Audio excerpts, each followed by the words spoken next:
20,000 Leagues Under the Sea by Jules Verne, 1870.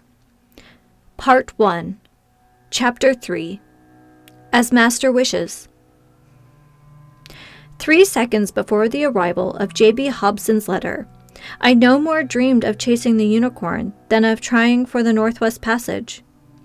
3 seconds after reading this letter from the Honorable Secretary of the Navy, I understood at last that my true vocation, my sole purpose in life, was to hunt down this disturbing monster and rid the world of it. Even so, I had just returned from an arduous journey, exhausted and badly needing a rest. I wanted nothing more than to see my country again, my friends, my modest quarters by the botanical gardens, my dearly beloved collections. But now nothing could hold me back. I forgot everything else, and without another thought of exhaustion, my friends, or collections, I accepted the American government's offer. Besides, I mused, all roads lead home to Europe, and our unicorn may be gracious enough to take me towards the coast of France. That fine animal may even let itself be captured in European seas, as a personal favor to me, and I'll bring back to the Museum of Natural History at least half a meter of its ivory lance. But in the meantime, I would have to look for this narwhal in the northern Pacific Ocean, which meant returning to France by way of the Antipodes. Conseil! I called in an impatient voice. Conseil was my manservant, a devoted lad who went with me on all my journeys, a gallant Flemish boy whom I genuinely liked and who returned the compliment, a born stoic, punctilious on principle, habitually hard-working, rarely startled by life's surprises, very skillful with his hands, efficient in his every duty, and despite his having a name that means counsel, never giving advice, not even the unsolicited kind. From rubbing shoulders with scientists in our little universe by the botanical gardens, the boy had come to know a thing or two. In Conseil, I had a seasoned specialist in botanical classification, an enthusiast who could run with acrobatic agility up and down the whole ladder of branches, groups, classes, subclasses, orders, families, genera, subgenera, species, and varieties. But there his science came to a halt. Classifying was everything to him, so he knew nothing else.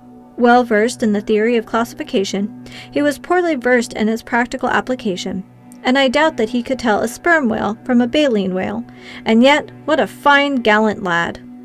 For the past 10 years, Conseil had gone with me wherever science beckoned. Not once did he comment on the length or hardship of a journey. Never did he object to buckling up his suitcase for another country, whatever, China or the Congo, no matter how far off it was. He went here, there, and everywhere in perfect contentment. Moreover, he enjoyed excellent health that defied all ailments, owned solid muscles, but hadn't a nerve in him, not a sign of nerves, the mental type, I mean. The lad was 30 years old, and his age to that of his employer was as 15 is to 20. Please forgive me for this underhanded way of admitting I had turned 40. But Conseil had one flaw. He was a fanatic on formality, and only addressed me in the third person, to the point where it got tiresome. Conseil, I repeated, while feverishly beginning my preparations for departure. To be sure, I had confidence in this devoted lad. Ordinarily, I never asked whether or not it suited him to go with me on my journeys, but this time an expedition was at issue that could drag on indefinitely, a hazardous undertaking whose purpose was to hunt an animal that could sink a frigate as easily as a walnut shell. There was good reason to stop and think, even for the world's most emotionless man. What would Conseil say? Conseil! I called a third time. Conseil appeared. Did Master summon me? He said, entering. Yes, my boy. Get my things ready. Get yours ready. We're departing in 2 hours.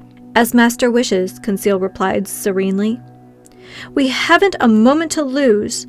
Pack as much into my trunk as you can, my traveling kit, my suits, shirts, and socks. Don't bother counting, just squeeze it all in. And hurry! What about Master's collections? Conseil ventured to observe. We'll deal with them later. What? The Archaeotherium? Heracrotherium? Oreodonts? Sheriopotamus? And Master's other fossil skeletons? The hotel will keep them for us. What about Master's live babirusa? They'll feed it during our absence. Anyhow, we'll leave instructions to ship the whole menagerie to France." "Then we aren't returning to Paris?" Conseil asked. "Yes, we are, certainly," I replied evasively, "but after we make a detour." "Whatever detour Master wishes." "Oh, it's nothing really. A route slightly less direct, that's all. We're leaving on the Abraham Lincoln." "As Master thinks best," Conseil replied placidly. "You see, my friend, it's an issue of the monster, the notorious narwhal. We're going to rid the seas of it. The author of a 2-volume work, in quarto on the mysteries of the great ocean depths, has no excuse for not setting sail with the Commander Farragut. It's a glorious mission, but also a dangerous one. We don't know where it will take us. These beasts can be quite unpredictable. But we're going just the same. We have a commander who's game for anything." "What Master does, I'll do," Conseil replied. "But think it over, because I don't want to hide anything from you. This is one of those voyages from which people don't always come back." "As Master wishes." A quarter of an hour later, our trunks were ready. Conseil did them in a flash, and I was sure the lad hadn't missed a thing because he classified shirts and suits as expertly as birds and mammals. The hotel elevator dropped us off in the main vestibule on the mezzanine. I went down a short stair leading to the ground floor. I settled my bill at the huge counter that was always under siege by a considerable crowd. I left instructions for shipping my containers of stuffed animals and dried plants to Paris, France. I opened a line of credit sufficient to cover the Babriousa, and Conseil at my heels, I jumped into a carriage. For a fare of 20 francs, the vehicle went down Broadway to Union Square, took 4th Avenue to its junction with Bowery Street, turned into Katrine Street, and halted at Pier 34. There, the Katrine ferry transferred men, horses, and carriages to Brooklyn, that great New York annex located on the left bank of the East River, and in a few minutes we were arrived at the wharf next to which the Abraham Lincoln was vomiting torrents of black smoke from its 2 funnels. Our baggage was immediately carried to the deck of the frigate. I rushed aboard. I asked for Commander Farragut.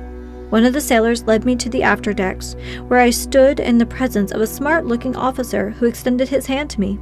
"Professor Pierre Aronnax," he said to me. "The same," I replied. "Commander Farragut. In person." "Welcome aboard, Professor. Your cabin is waiting for you." I bowed, and letting the commander attend to getting under way, I was taken to the cabin that had been set aside for me. The Abraham Lincoln had been perfectly chosen and fitted out for its new assignment. It was a high-speed frigate furnished with superheating equipment that allowed the tension of its steam to build to 7 atmospheres. Under this pressure, the Abraham Lincoln reached an average speed of 18.3 miles per hour, a considerable speed, but still not enough to cope with our gigantic cetacean. The frigate's interior accommodations complemented its nautical virtues.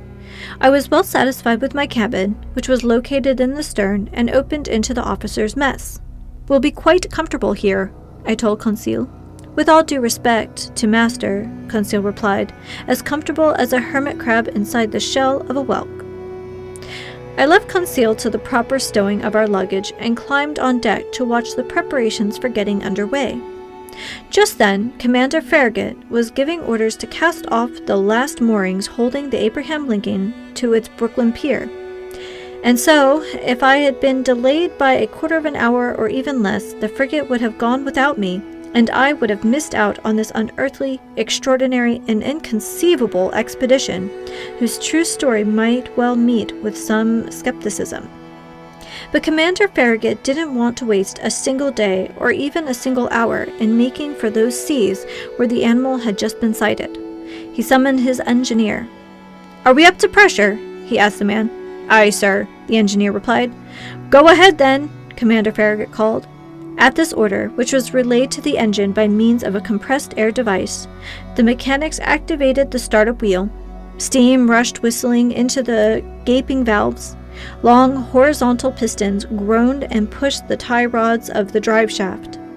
The blades of the propeller churned the waves with increasing speed, and the Abraham Lincoln moved out majestically amid a spectator-laden escort of some 100 ferries and tenders. The wharves of Brooklyn and every part of New York bordering the East River were crowded with curiosity seekers. Departing from 500,000 throats, 3 cheers burst forth in succession. Thousands of handkerchiefs were waving above these tightly packed masses, hailing the Abraham Lincoln until it reached the waters of the Hudson River at the tip of the long peninsula that forms New York City. The frigate then went along the New Jersey coast, the wonderful right bank of this river, all loaded down with country homes, and passed by the forts to salute from their biggest cannons. The Abraham Lincoln replied by 3 times lowering and hoisting the American flag, whose 39 stars gleam from the gap of the mizzen sail. Then, changing speed to take the buoy-marked channel that curved into the inner bay formed by the spit of Sandy Hook, it hugged the sand-covered strip of land where thousands of spectators acclaimed us one more time. The escorted boats and tenders still followed the frigate, and only left us when we came abreast of the lights ship, whose 2 signal lights marked the entrance of the Narrows to Upper New York Bay. 3 o'clock then sounded. The harbor pilot went down into his dinghy and rejoined a little schooner waiting for him to leeward. The furnaces were stoked, the propeller churned the waves more swiftly, the frigate skirted the flat, yellow coast of Long Island, and at 8 o'clock in the evening, after the lights of Fire Island had vanished into the northwest, we ran at full steam into the dark waters of the Atlantic.